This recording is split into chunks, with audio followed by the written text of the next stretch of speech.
Bienvenidos a La Radioactiva, este ciclo de entrevistas, donde semana a semana distintos invitados vienen a contar acerca de su vida laboral y también acerca de la personal para que los podamos conocer un poco más. Antes de arrancar con la entrevista del día de hoy, les recuerdo nuestras redes sociales para que nos puedan seguir, tal como es el caso de nuestro Instagram, que es @laradioactiva. También tenemos nuestro perfil en X, que es @inforadioactiva. Y si nos quieren sugerir el nombre de algún invitado, lo pueden hacer escribiéndonos un mail a laradioactivaok@gmail.com. Le agradezco a cada uno de ustedes que forma parte de esta transmisión y pasamos a mandarle la solicitud a nuestro invitado del día de hoy para poder desarrollar la entrevista correspondiente.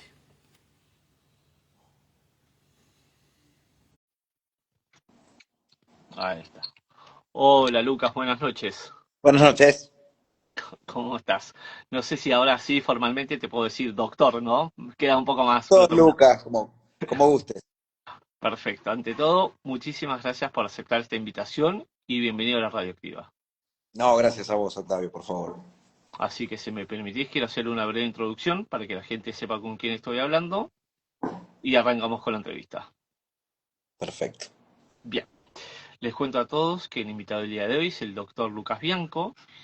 Él es abogado penalista argentino, también es titular del estudio Bianco y Asociados y también formó parte de la Asociación Argentina de Abogados Penalistas, en su momento como presidente, en el periodo que iba de 2018 a 2022, y en la actualidad se encuentra ejerciendo el cargo de secretario en dicha institución desde el año 2022 hasta el 2026 incluido. Así que Lucas, cuando quieras, arranco con las preguntas. Dispare. Bien, ¿cómo fue que decidiste ser abogado penalista? Uf, todos los que estudian Derecho en algún momento se quedan enamorados de la parte penal de la abogacía. Me pasó en su momento, después lo olvidé y en realidad llegué medio de casualidad porque empecé a trabajar de lo que había y lo que empezó a haber mucho era penal y bueno, después me fui especializando.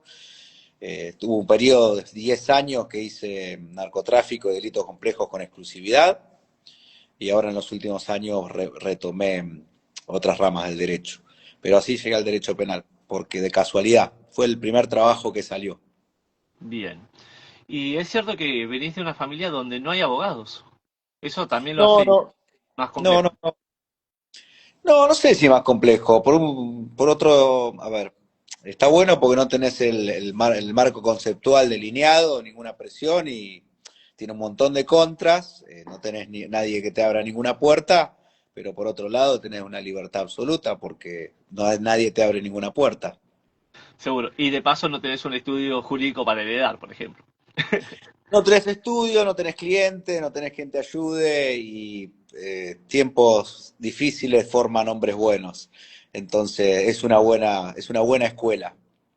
No, Totalmente. no recuerdo un gran abogado que haya provenido de familia de abogados. Bien. Buen concepto ese. Y justamente, hablando de complejidades y demás, ¿qué es lo que hace a una causa, ya sea penal, civil, laboral, en fin, ¿no? En todo lo que es el mundo del derecho, para que se vuelva más compleja? Bueno, es interesante la pregunta, porque no lo podemos definir a partir en general, de una rama, por ejemplo, derecho penal tributario, porque los especialistas te van a decir, no, para mí esto no es complejo. O un homicidio, porque hay homicidios que son muy simples, ni un robo, por la misma cuestión. Y yo siempre digo, lo que caracteriza a una causa compleja es que en el caso de derecho penal, que el fiscal no sabe qué hacer, ahí te dice una buena pauta de que la causa es compleja. Tenemos en este país fiscales muy malos, porque los fiscales estudian derecho, no investigan, no estudian cómo investigar un delito. Entonces, que vos le des a la investigación a alguien que estudió leyes, la verdad que es bastante complicado. Entonces, cuando un delito, una causa excede al fiscal, yo digo que en penal eso es un delito complejo. Y después una causa compleja en general, en cualquier rama del derecho, que también las hay, pues una quiebra, pues una sucesión, digo, la definimos a contrario sensu. Una causa es compleja cuando nadie sabe cómo hacer para resolverla. Nosotros en el estudio decimos que nos dedicamos a, a casos complejos y nos referimos un poco a eso, porque se nos dio que muchos colegas cuando no sabían qué hacer decían, bueno, anda a verlo a Bianco y supimos destrabar cosas que hoy en día somos un estudio boutique que se dedica a agarrar lo que nadie agarra. Bien, y justamente es compleja por el hecho de que puede llegar a tardar más en resolverse también. No, no necesariamente, porque puede ser muy compleja, pero puede ser de fácil resolución si quien la investiga tuviera las herramientas para hacerlas o los conocimientos. Por eso digo, es muy difícil de conceptualizar, pero a mí me parece que va por ese lado, va medio cuando nadie sabe qué hacer, nadie en general, ¿no? Cuando se le pregunta a varios y nadie sabe, pero ni por dónde arrancar, bueno, ahí está en un caso complejo. Bien, y Es para justamente, medio sonsa sí, la pregunta, la definición, pero estoy tratando de bajarla a lo criollo. eh, es tan complejo que si la definimos, nos quedarían algunos casos por fuera de la definición. Entonces, hay veces que hay fenómenos que no son fáciles de conceptualizar y este es uno de esos. perfecto. Lo bueno es que lo explicaste fácil para que todos podamos entenderlo. Gracias. Y justamente, últimamente viste que cuando las causas toman cierta notoriedad o llevan varios días, porque por ejemplo puede ser por algún caso o por otro, tenga más o menos repercusión en los medios, sabemos cómo son los medios de comunicación, ¿no? Puede ser que a veces la causa en sí, sea la que sea, compita contra el relato televisivo también. Yo tengo una visión del derecho, que el derecho no son solo las normas, que el derecho incluye también el fenómeno social que hay atrás, e incluso los principios y valores de quienes somos operadores de la justicia, tanto los jueces como los fiscales, como los peritos, como los abogados particulares. Entonces, sí, en mi concepto de derecho influye todo, incluso, a ver, yo lo digo, lo llevo al extremo para que se entienda. El humor que tiene uno de los actores por sus problemas con su pareja, digo, o tan simple como eso. Y lo llevo a un ejemplo para que se entienda. El juez de familia que se peleó con su mujer, ese día en un caso de divorcio no va a resolver igual que lo haría el día posterior o anterior. Entonces, imagínate si algo tan simple como discutir en el desayuno con tu pareja influye en la decisión de un juez, imagínate lo que influyen los medios de comunicación en el caso de un caso judicial. Definitivamente el periodismo, en muchos casos para bien, porque hay muchas investigaciones que se inician gracias a investigaciones periodísticas y hay muchísimos casos que se impulsan gracias a la mirada del periodismo. Hay muchos jueces que actúan de una forma correcta porque saben que el periodismo los está mirando. Entonces, es importantísima la labor del periodismo, sin lugar a dudas que influye, y también quienes somos los actores del mundo del derecho tenemos que tenerlo en cuenta, eh, no para utilizarlo como herramienta para mal, digo, ahí hay que tener en cuenta que es un fenómeno que influye y hay que saber eh, prevenirlo, evitar consecuencias, pero no utilizarlo para mal, ¿no? Porque se está desarrollando ahora en la actualidad el juicio por la muerte de Diego Armando Maradona y hay algunos abogados que parece que hacen su trabajo más tratando de quedar bien para las cámaras que para defender a su asistido.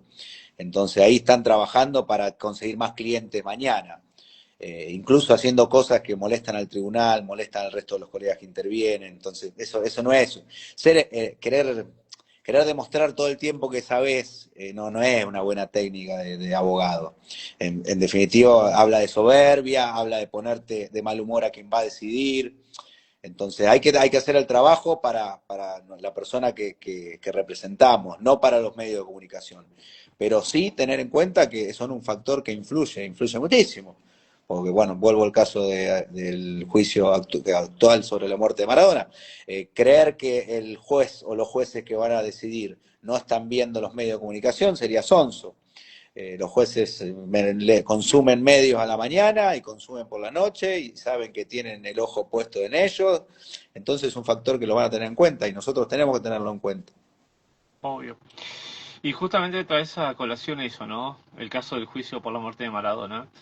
Por más que ya pasaron casi 6 años de la muerte de Maradona, todavía se da que hablar, ¿viste? Entonces vos decís, parece como que siguen escarbando un poco más a ver qué puede pasar, ¿no? Porque vos decís, en su momento a todo el mundo le llamó la atención, seas o no fanático de Maradona o de él como futbolista, de él como persona, eso es cada persona en particular.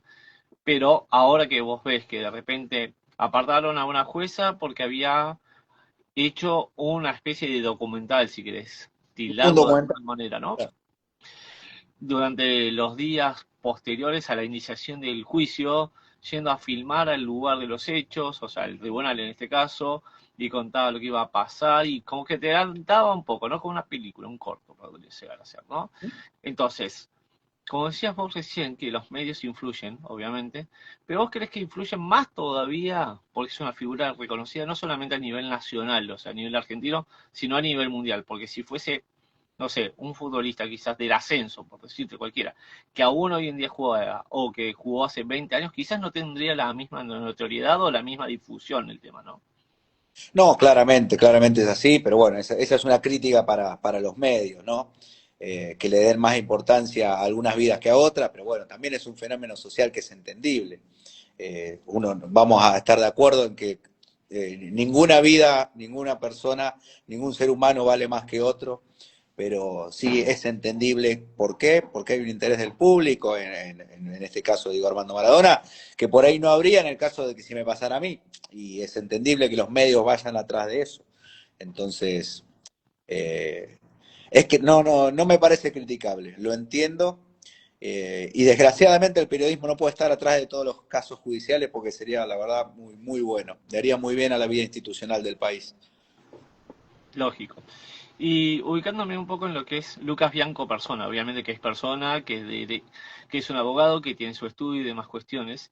Hay una persona que quizás en sus primeros años de vida, como cualquier chico, le gustaba jugar a la pelota con sus amigos o le gustaba hacer deportes, salir a andar en bicicleta. No sé, te estoy diciendo un montón de cosas que puede hacer un niño, ¿no? ¿Vos creés que hoy en día, siendo abogado, teniendo tu estudio, atendiendo clientes y demás, la profesión de abogado es muy sacrificada realmente? Tengo un colega que respeto y quiero muchísimo, que siempre dice lo mismo. Lo que hacemos, lo hacemos para tener tiempo para disfrutar con nuestros hijos. Yo cuanto más trabajo es para tener más tiempo libre para mis hijos y para mí también con ellos, que pues hoy en día si elijo gastar mi tiempo libre es con mis hijos, así que mi tiempo libre equivale al de mis hijos. Por lo tanto, sí es muy sacrificada, pero todo lo hacemos para poder pasar más tiempo de calidad con nuestros hijos. O sea, quizás trabajas más horas, pero esas horas después se recuperan de otra manera. Trabajás más horas, no sé si más horas, trabajás más intensamente. Yo arranco a las 6:30 de la mañana y termino el día a la 1 más o menos. Y tengo que meter una siestita en el medio porque si no es imposible. Eh, claro, pero lo hago para también tener baches para ver a la gente que quiero. Entonces, si no, no me levantaría a las 6 de la mañana, imagínate. Entonces sí te sacrificás más.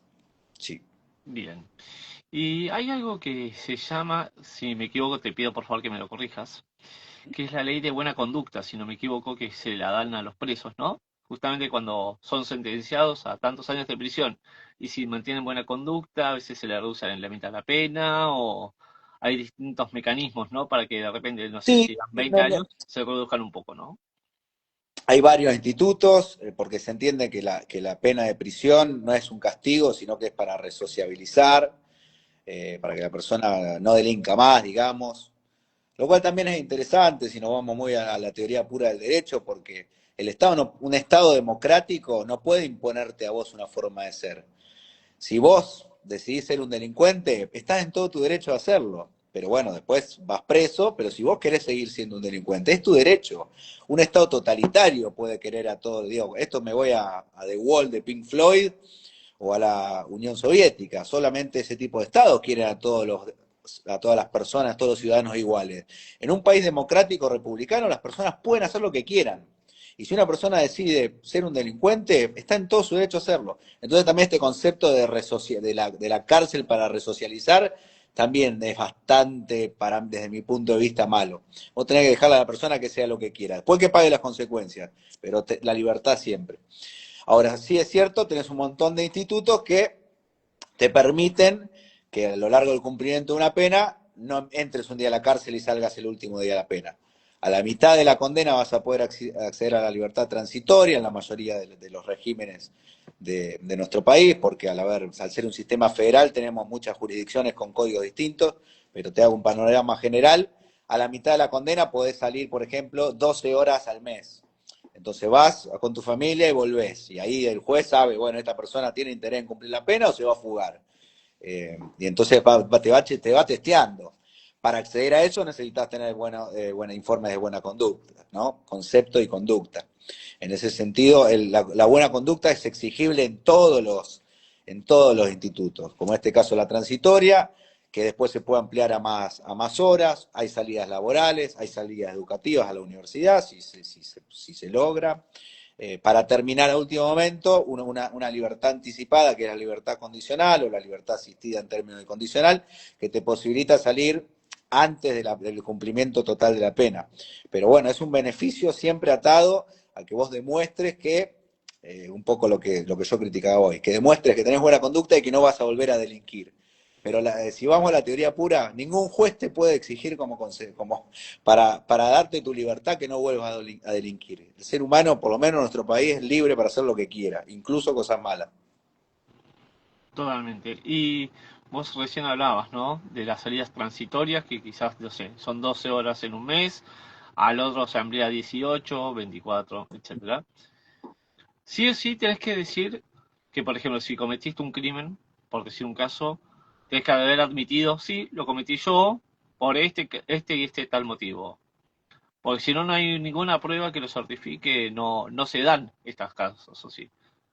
No, lo que estás haciendo referencia es el juicio abreviado. El juicio abreviado, en el cual te evitás ir a juicio, pero sí tenés que hacerte cargo de que lo hiciste y pactás una pena con el fiscal. Entonces, ahí sí se exige que reconozcas tu culpabilidad. Se llama abreviado porque pero en realidad no hay juicio, no hay nada de abreviado, porque se evita el juicio, porque vos estás reconociendo y pactando la pena. Eh, Vamos a un ejemplo simple. Estoy acusado de tráfico de estupefacientes. La pena va de 4 a 15 años. El fiscal que sabe que por ahí está medio complicado para probarlo, no quiere ir a juicio, porque por ahí la persona se le escapa, no lo puede probar y sale absuelto. Entonces el fiscal, para asegurarse, dice, bueno, te ofrezco 5 años. Y la persona dice, y bueno, si voy a juicio, capaz que me voy absuelto, pero si voy a juicio, capaz que me dan 15 años. Dice, bueno, prefiero no correr riesgo, voy a lo seguro. En ese caso se hace un pacto con el fiscal, se acuerda la pena, en este ejemplo que estamos dando de 5 años, entonces no hay juicio y la persona reconoce que cometió el delito y se lo pena automáticamente después de hecho el acuerdo, pasa a ser homologado por el juez, quien dicta una sentencia sin juicio en el cual se lo condena a 5 años, ¿no? Manteniendo el ejemplo. Sí, claro. Pero el tema es que justamente asuma lo que Tiene que cometió, asumir. ¿no? También en la ley del arrepentido, si vos estás detenido y querés señalar a alguien para que te quiten algo de responsabilidad, la ley del arrepentido exige que vos reconozcas tu participación en ese delito y por supuesto vas a ser condenado. Lo que pasa que el beneficio del arrepentido es que tiene reducciones. No vas a ser penado igual que los demás, pero tenés que nombrar a alguien que haya tenido un rol más importante que vos los requisitos son esos. Delatar, digamos, a alguien que haya tenido un rol en el delito más importante que vos, y el segundo requisito es que te reconozcas tu participación en el mismo. Claro, es como que lo mandas al frente, por decir así, Sí, sí, claro, claro. Se llama el arrepentido, pero en realidad es desde el delator. seguro. Y hablando de lo que es un poco la actualidad, lamentablemente vivimos todo el tiempo evolucionando, ¿no? No solamente a nivel derecho, yo creo que a nivel general, todos. por una cosa o por otra, de repente hoy en día en internet vos pones una palabra en un buscador y ya te aparecen 1 millón de definiciones distintas para una sola palabra. Sí. O lo mismo la inteligencia artificial. Cómo vino de a poco a sustituir un montón de tareas que antes uno decía, no sé, por decirte, ¿no? Una receta de cocina, uno la buscaba en un libro si es que estaba o la tenía que buscar de tal manera y en cambio hoy en el día, decís, en la inteligencia artificial, tengo tal ingrediente en mi cocina y quiero hacer una comida X y te la da, ¿no? Entonces, yéndolo a lo que es el lado del derecho, quería preguntarte si estamos frente a un momento en donde las estafas, lamentablemente, se ven como moneda corriente, sobre todo en la gente mayor. Con la inteligencia artificial crecieron aún más todavía. Sí, crecieron aún más. La inteligencia artificial es una herramienta, como un cuchillo, y puede ser utilizado como para algo. Yo doy el ejemplo del cuchillo, porque un cirujano puede salvar una vida con un cuchillo y un homicida puede quitar una vida. La inteligencia artificial trae muchísimos beneficios para todos los ámbitos de la vida del ser humano, pero también la potencialidad para el crimen es muy grande, tanto como estafas como delitos virtuales, digamos. Pero hoy en día todo es virtual, entonces ya hablar de delitos virtuales es medio, el concepto está quedando medio anticuado, porque hoy en día muchísimas tareas que antes eran llevadas a cabo presenciales o no virtuales, hoy en día se hace todo a través de medios digitales. Entonces se está borrando el límite. O sea, antes, por ejemplo, el cuento del tío era presencial, ahora hasta te lo hacen por teléfono. Claro, era presencial y en algún momento todo lo va a hacer. Hoy en día, a ver, vamos a hacer un poco de ciencia ficción. Eh, para matar a alguien debería ser necesario presencialmente. Pero pasó hace algunos años un ataque por parte del Estado de Israel, que aprovechando una falla de unos teléfonos anticuados, les mandó un código que hizo que esos teléfonos explotaran y de esa forma atacó a, no recuerdo el número exacto, pero a no sé cuántos terroristas, provocándoles la muerte remotamente mediante el envío de un código informático. Entonces, en ese caso justo se dio la particularidad que eh, estaban utilizando estos equipos porque al no ser tan digitales era más difícil de rastrear y estos equipos tenían una falla. Pero a medida que nosotros empecemos a tener en nuestra casa todo conectado, la luz conectada, la heladera, la cocina hoy en día, aquí dice, funciona a gas, ¿por qué tendría internet? Pero están sacando licuadoras con wifi, están conectivizando todo. En ese momento, hoy en día la hipótesis de matar virtualmente, remotamente, no presencialmente, parece muy remota, pero a medida que todo tiene más conectividad, esa posibilidad se vuelve mucho más tangible. Pensemos en los autos que se conducen solos, si alguien te lo hackea remotamente te puede provocar un accidente y matarte sin estar ahí a través de un medio virtual. Entonces estamos en un tiempo que hoy en día lo estamos hablando y todavía suena medio ciencia ficción, pero realmente estamos muy cerca de que se borre esta línea y muy cerca se está hablando de años que no son ni 10 ni 20, estamos hablando de acá 1 o 2 años, el cambio que está viviendo el mundo es increíble, algunos lo equiparan a la revolución industrial, entonces lo estamos viviendo. No quiero irme mucho para el lado de la ciencia ficción, pero realmente está siendo bastante cotidiano. Es cierto, ¿no? Incluso te iba a decir, un atentado terrorista, por ejemplo, un hombre que se puede llegar o a inmolar, por ejemplo, en un centro comercial, por decir un ejemplo, o bien si tiene un cargamento de explosivos, puede dejar el cargamento, huir del lugar y programar desde el celular, por ejemplo, en cuánto tiempo Sí, va a sí, detonar. sí, claro, sí, claro. Y hoy en día, a ver, con el uso de la inteligencia artificial, pues dice, bueno, no, pero para crear un dispositivo electrónico antes tenía que ser ingeniero. Y hoy en día le pedís a una inteligencia, che, haceme esto con timer y te lo hace. Obviamente no le va a dar la instrucción, hacémelo para esto. Le dice, bueno, pero haceme un procedimiento que se active para que mi estufa eléctrica se prenda 5 horas después de que me fui. Y te va a dar el diagrama, donde va a decir los componentes electrónicos, y va a agarrar un soldador y lo haces. Entonces, la potencialidad de la inteligencia artificial para la criminalidad es muy alta y bueno, es un fenómeno que por supuesto la fuerza de seguridad y el Poder Judicial no lo están advirtiendo. Bien.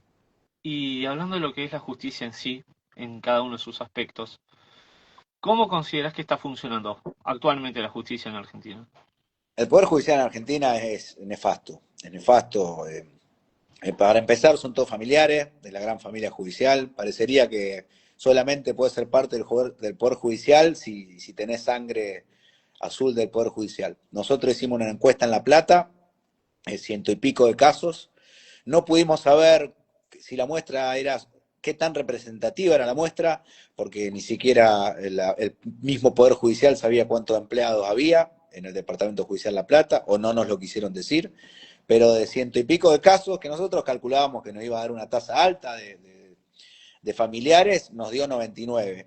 Entonces, es una locura. O sea, todo lo que les preguntamos, si tenían un familiar en el Poder Judicial, dijeron que sí. Entonces, la calidad de la justicia, o vos nacés con habilidad para ser funcionario judicial, heredad de sangre, y entonces estamos en una raza nueva y espectacular de gente muy capaz, claro, un nuevo título de nobleza que se transmite por sangre, o evidentemente solamente entran los familiares y entonces el Poder Judicial tenés lo que tenés, un montón de gente acomodada que no sirve para nada. Después pasan cosas como la de esta chica Agostina, desgraciadamente, y nos preguntamos por qué, y bueno, tenés este Poder Judicial, que están todos acomodados, que son todos inútiles, que son todos corruptos, y pasan estas cosas. No hay servicio de justicia. Bien, justamente me traes al caso, ¿no? Este último hecho que lamentablemente terminó de la peor manera posible, Ujú. porque estamos hablando que se costó una vida. Entonces, todo lo que fue desde que desapareció la menor hasta que se encontró el cuerpo de la menor con la peor manera posible que se puede encontrar a una persona, ya de por sí que haya aparecido lamentablemente en las condiciones que apareció, ¿no? Ahí vos crees que, como decíamos al principio de la entrevista con la radioactiva, ahí fue como que gracias al periodismo y gracias al testimonio de esta persona, que fue que la había llevado en su momento, hasta cierto punto, si querés que donde se encontraba, con la persona que te diría que en un 90% estamos diciendo que fue el femicida, ahí podemos decir que sí, gracias a la televisión, la causa siguió de largo. No, no es que quedó ahí archivada en un cajón y que, bueno, esperemos que pase un tiempo y después la volvemos a abrir, ¿viste? Entonces, no, como que se dio notoriedad, entonces, bueno, vamos a hablar de esto porque quizás de acá a 2, 3 meses esa noticia va a quedar tapada por otra y así sucesivamente. Sí, bueno, este caso desgraciado evidencia las dos cosas que veníamos hablando, la importancia de los medios de comunicación y lo inútil del Poder Judicial. Esta persona que está imputada ya había tenido un antecedente y una chica que logró escapar, por suerte. Entonces tendría que haber estado detenido y condenado. Y esto se podía haber evitado si el Poder Judicial funcionara como funcionara. Pero sin embargo están atrás de...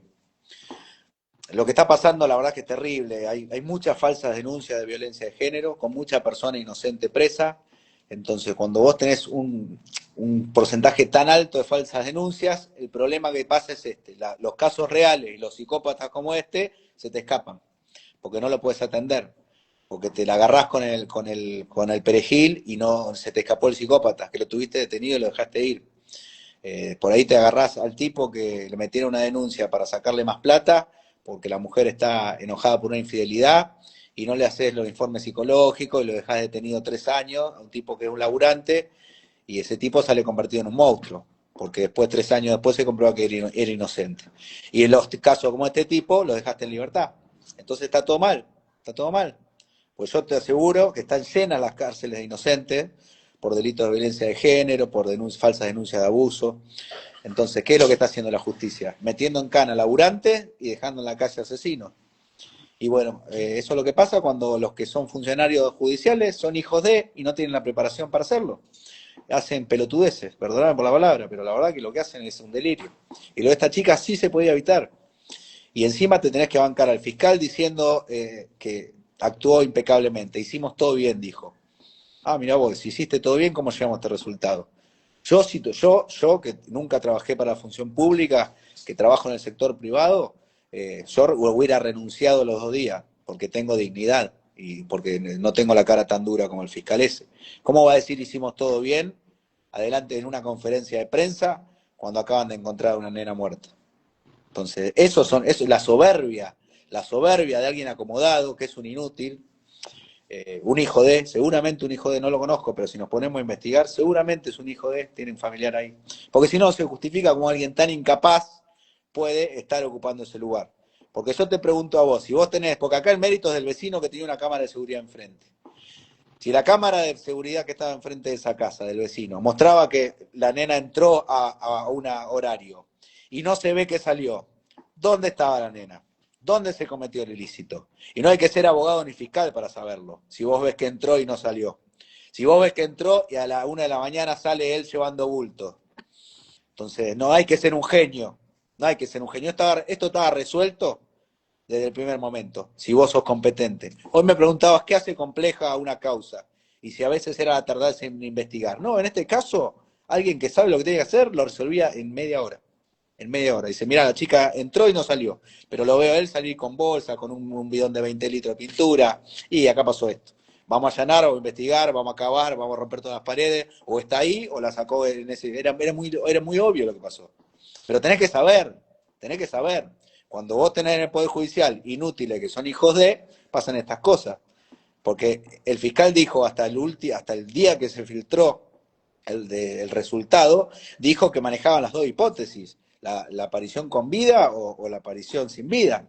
Entonces, ¿cómo manejar las dos líneas de investigación cuando ya esto ya estaba resuelto desde el día uno?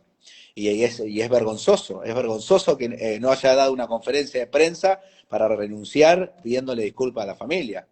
Y sin embargo, fue una conferencia de prensa en la cual lo primero que hizo fue retar al periodismo. Una soberbia, una impunidad, porque sabe que no va a perder el trabajo porque está acomodado. La soberbia de que se cree bueno en lo que es. Se cree bueno en lo que es. Y eso es lo que pasa porque viven en un microclima donde son todos familiares y se tiran laureles entre ellos. Uy, qué bueno doctor, qué bueno doctor, qué bueno señor fiscal. Pero viven en una nube, viven en un microclima. La verdad que no son una casta, acá sí de verdad hay una casta. Y son nefastos, porque el daño que le causan a la sociedad un poder judicial corrupto e incapaz e inútil es terrible el daño. Yo te vuelvo a este ejemplo, esto se podía evitar si no hubieran dejado a este muchacho en libertad en su momento. Y hoy en día lo de esta chica, ¿por qué? ¿Por qué? Por la calidad institucional, la mala calidad institucional del Poder Judicial. Sí, seguro, ¿no? Y encima, para el colmo, la principal persona sospechosa de todo esto estaba trabajando hasta el día que lo decidieron echar, con él obviamente no presente, que decidieron apartarlo de su trabajo, estaba trabajando en la municipalidad de la provincia. No, no, este país es una locura, este país es una locura. Es otro ejemplo más. ¿Cómo esa persona llega a trabajar ahí? Claramente no es por capacidad. Bien, y volviendo un poco a lo que es tu vida en sí personal, quería preguntarte, ¿cómo haces para manejar, si querés, entre comillas? No sé si existe la palabra, la definición, la mesura, la calma en los días previos a un juicio, porque hay que atender al caso, obviamente que van con un caso determinado de estudio y vos tenés que estar del lado de una de las partes, no es que decís, bueno, sí, venís, te escucho, sí, la verdad, no, mira, no me interesa, te lo paso a un colega que se haga cargo, porque si vos sabes que vos te puedes hacer cargo, vas a hacer hasta el último procedimiento o puedes llevar a cabo un montón de acciones como abogado, pero la cabeza del abogado yo creo que ahí sí, como decíamos antes, ¿no?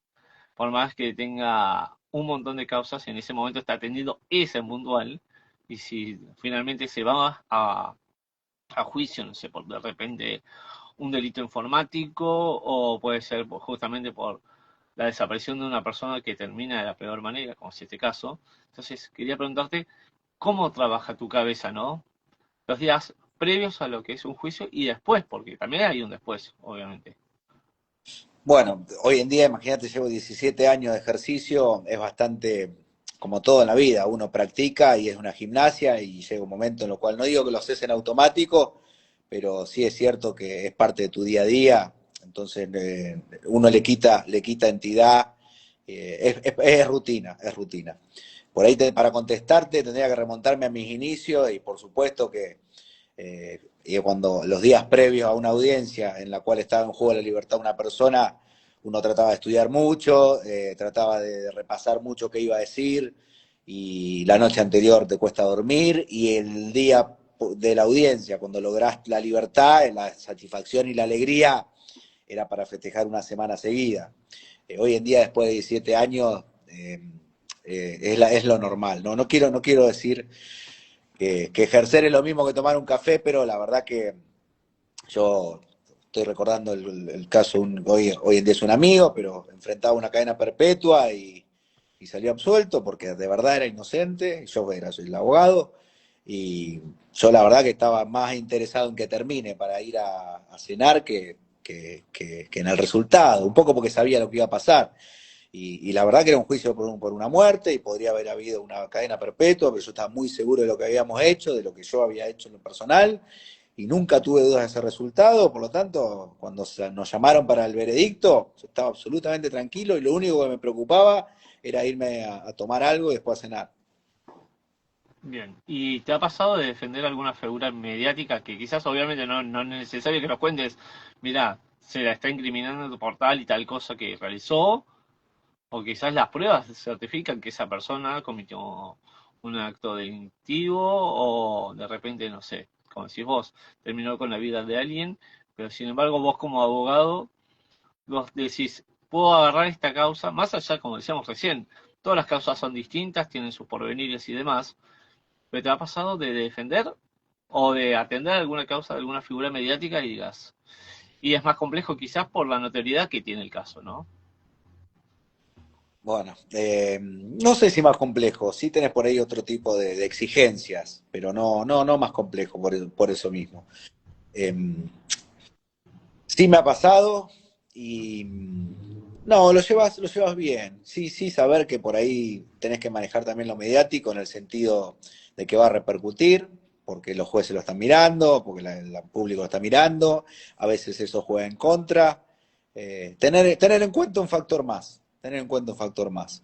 Pero más allá de ese factor de más que hay que tener en cuenta, que sería lo mediático, no escapa a la normalidad de todos los casos. No es que uno le dedica más atención ni lo hace con mayor responsabilidad profesional. No, en ese sentido tratamos, digo, no hay casos grandes ni casos chicos, hay casos, punto. Y a todos se les da la misma atención y responsabilidad. En este te sumaría que tenés más trabajo porque tenés que tener en cuenta los medios, nada más. No hay O sea, más, de no hay más. repente, sí, perdón que te corto, pero si no, no es que quizás no se entendía, quería explicarte que quizás de repente te llaman de un diario, de un portal de noticias, o bien te llaman de un canal de televisión y te dicen, doctor Lucas Bianco, usted es el abogado defensor de X. Entonces, ¿cómo ve que viene la causa o cómo su defendido está llevando a cabo esto? ¿Entendés? Entonces, quizás al ser una persona, como decíamos antes, ¿no? Que tenga cierta notoriedad en los medios por el hecho, no sé, de que actualmente esté trabajando en un medio tan masivo como es la televisión, por ejemplo. Entonces, quizás ahí es como que uno dice, no es que las otras causas no valgan más, como decís, todas las No, causas valen igual. por eso te decía, lo que nos implica en estos casos es más trabajo, porque tenemos que atender eso y tenemos que tener en cuenta cómo lo vamos a usar para que no nos perjudique. Es un factor más a tener en cuenta, pero esa es la única diferencia. Después es igual, pero por supuesto que sí, pues es un factor que hay que tener en cuenta y que nos lleva más trabajo. Seguro. Y para ir, de todos modos, te cuento que te la vamos a estar compartiendo para que vos también la puedas difundir con quizás con tus colegas o con tu gente en sí. Entonces, quería preguntarte por algunos colegas, quizás si querés te cito por decir dos, ¿no? Que es el caso del doctor Mauricio de Alessandro y el doctor Fernando Burlando, que si querés son abogados como que se ven más en televisión. Más allá de las causas que tengan que atender, también han incursionado en lo que es el mundo de la política. Entonces quería Sí. preguntarte a vos, como abogado, como espectador de esos de la televisión en sí, porque seguramente algo debes mirar, quizás no mucho, porque tu trabajo así te demanda tanto. Quería preguntarte, ¿cómo ves que los abogados se metan en un ámbito también tan complejo como lo es el derecho, en este caso la política? Tanto el doctor Mauricio Alessandro como Fernando Burlando son dos excelentes profesionales que han desarrollado carreras ejemplares. Tengo el gusto de haberlos conocido personalmente a ambos. Eh, Me parece que el paso hacia la política es el paso natural, porque nuestra profesión, si desarrollamos una carrera interesante, nos lleva a conocer muchas personas, a demostrar que somos buenos en la gestión, que sabemos resolver cosas difíciles, entonces es el paso natural y obvio la política. Si te fue bien como abogado, vas a ser conocido. Si te fue bien como abogado, ya demostraste que sos bueno resolviendo problemas. Y esas dos cosas, tenerlo para hacer política, son dos buenas cartas. Entonces, me parece que hicieron lo que era natural hacer. Es el paso siguiente natural. Está perfecto. ¿Y vos en tu caso particular, te gustaría incursionar en lo que es el ámbito de la política? ¿Te querés tomar tu tiempo, como decís vos, para seguir trabajando en lo tuyo? Y después si de repente viene una persona y te dice, mirá, te veo capaz para ejercer tal cargo y me gustaría contar con vos en mi equipo. Sí, en el pasado he colaborado en algunos proyectos. Un ex secretario de Néstor Kirchner me pidió si podía ser candidato a él en la Ciudad de La Plata y me lo pidió como favor personal y accedí. Y bueno, y he tenido algunas otras pequeñas intervenciones, pero siempre aclarando que yo no podía dedicarme al 100% porque hoy en día la prioridad es mi carrera. Pero el día de mañana, si la carrera me permite tener más tiempo libre para hacerlo, no lo descarto, porque me parece que la hacer política es inherente al ser humano y siempre es responsabilidad de todos hacer política. Buenísimo. Así que Lucas, la verdad te agradezco un montón de vuelta desde el primer día que hablamos. De vuelta, déjame agradecerle también en este momento a Carolina González, que fue la que facilitó esta entrevista, porque sin ella ninguno de los dos estaríamos del otro lado hablando. Entonces también corresponde, nobleza obliga, dice el dicho, ¿no? Que Exactamente. le agradezcamos a ella y principalmente a vos, que como te comenté, mira, la entrevista obviamente iba abocada más que nada a lo que es el mundo del derecho, pero alguna pregunta personal, no invadiendo tu privacidad ni tu vida personal, más allá de lo que es en sí el derecho y quizás conocer un poco más también a la persona fuera de lo que es un estudio de abogados o que sea abogado penalista como es tu caso, o que haya sido presidente de la Asociación Argentina de Abogados Penalistas y que actualmente esté trabajando en el rol de secretario. Te agradezco mucho, te agradezco a vos por la entrevista, la verdad, muy grato compartir este rato con vos y siempre a tu disposición para lo que necesites. Así Por favor, que gracias y te mando un saludo grande. un abrazo para vos y nos estamos hablando para cualquier otra oportunidad. Gracias.